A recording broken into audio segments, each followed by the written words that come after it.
Les démêlés conjugaux d'Hortense. Cependant, les démêlés conjugaux du roi et de la reine d'Hollande n'étaient plus un secret pour personne. Le bruit en vint jusqu'à l'empereur qui, le 4 avril 1807, dans une lettre datée de Frankenstein, adressa des vifs reproches à son frère. Ces reproches aimeront vivement Louis.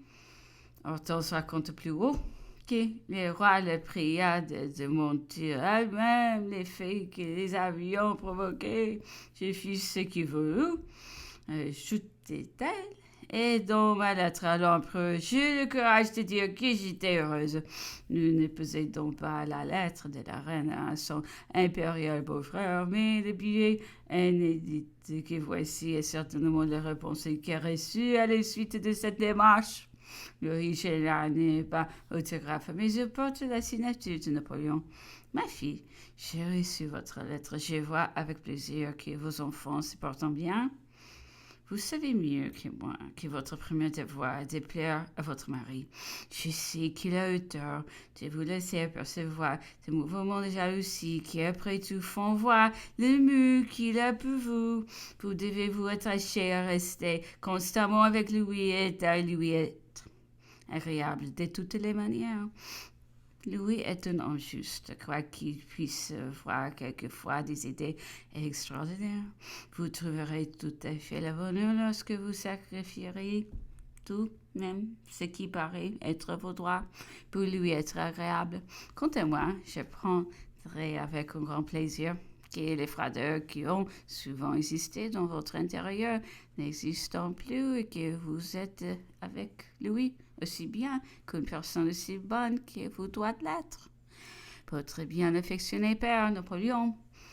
La mort du prince royal au moment même où l'empereur écrivait cette lettre dont les exhortations devaient être si inutiles, un épouvantable malheur menaçait Hortense. Son fils aîné, le prince Napoléon Charles, âgé de 4 ans et 6 mois, était éteint d'une maladie en laquelle les médecins cruront d'abord reconnaître la rougeur et qui se révéla bientôt être le couple. L'enfant meurt dans la nuit du 4 au 5 mai 1814, peu jours avant le dénouement de Sainte-Hélène. Le 12 mai, Napoléon n'était pas encore instruit de l'événement. Ce jour-là, il écrivait à Joséphine sur la nouvelle d'une amélioration passagère. Napoléon est guéri à ce qui l'on me demande. Je conçois toute la peine que cela a dû faire à sa mère, mais la rougeur est une maladie à laquelle tout le monde est sujet.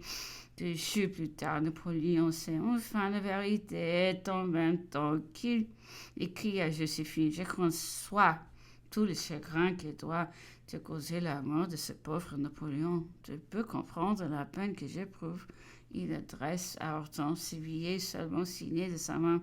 Ma fille, en apprenant la perte que nous venons de faire, j'ai songé à tous les chagrins auxquels vous étiez livrés. Il faut du courage. Je vois avec plaisir que vous allez à Paris soigner votre santé. Enfin, de ne pas augmenter la peine que j'éprouve. Votre bien affectionné père Napoléon. Le coup fut affreux pour Hortense. Elle tomba dans une sorte de stupeur qui la rendit insensible à tout ce qui entourait. On l'entraîna avec nous, Joséphine et Caroline crurent de la première heure, tenteront en vain de la consoler. Et sa mère la conduit ici à son clos. Quelques jours après, Hortense, accompagnée d'une suite peu nombreuse, partit pour les Pyrénées. L'excès de désespoir de la reine, la forme sous laquelle il s'est manifesté de pleurant à l'empereur, il rappela la réalité en des termes affectueux mais fermes. Les lettres qui suivront nous font connaître son état d'âme. Ma fille, tout ce qui me revient de là est m'apprendre que vous n'êtes pas raisonnable, quelque légitime qui soit votre douleur, est droit d'avoir des bornes. N'enterrez point votre santé, prenez des distractions et sachez que la vie et s'aimer des temps de crier, peut-être sur cet étang des mots que l'amour n'est pas le plus grand des tout. Votre affectionné père Napoléon. Ma fille, vous ne m'avez pas écrit au mot dans votre juste et grande l'heure. Vous avez tout oublié, comme si vous n'aviez pas un cœur de pire affaire. L'on dit que vous n'aimez plus rien, que vous êtes indifférent à tout. J'ai moins percevoir votre silence. Cela n'est pas bien, Hortense. Ce n'est pas ce que vous nous promettiez. Votre fils était tout pour vous. Votre mère et moi ne sentons rien.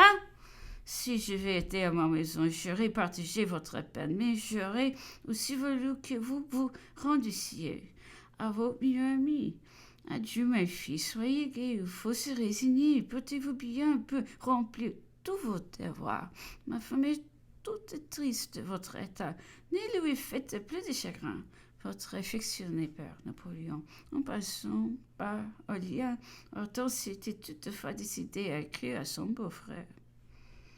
C'est lui. Lui répondit pas cette lettre autographiée signée. Ma fille, j'ai reçu votre lettre. Datée d'Orléans. Vos peines me touchent, mais je voudrais vous savoir plus de courage.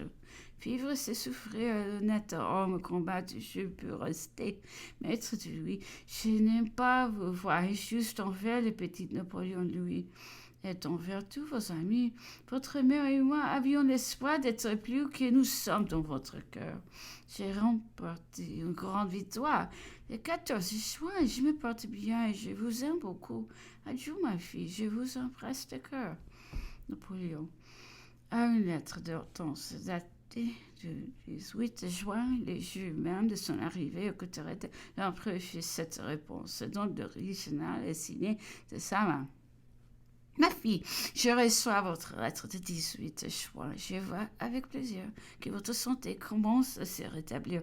J'espère qu'après avoir pris les eaux, vous viendrez à Paris où je pense que je serai. J'aurai un grand plaisir à vous et renouveler l'assurance des sentiments que vous me connaissez. Votre bien affectionné père, Napoléon. Le 27 août 1807, Hortense et Louis seulement réconciliés, arrivé en Saint-Cloud, la reine raconte dans ses mémoires le cueil froid qui lui fit l'empereur.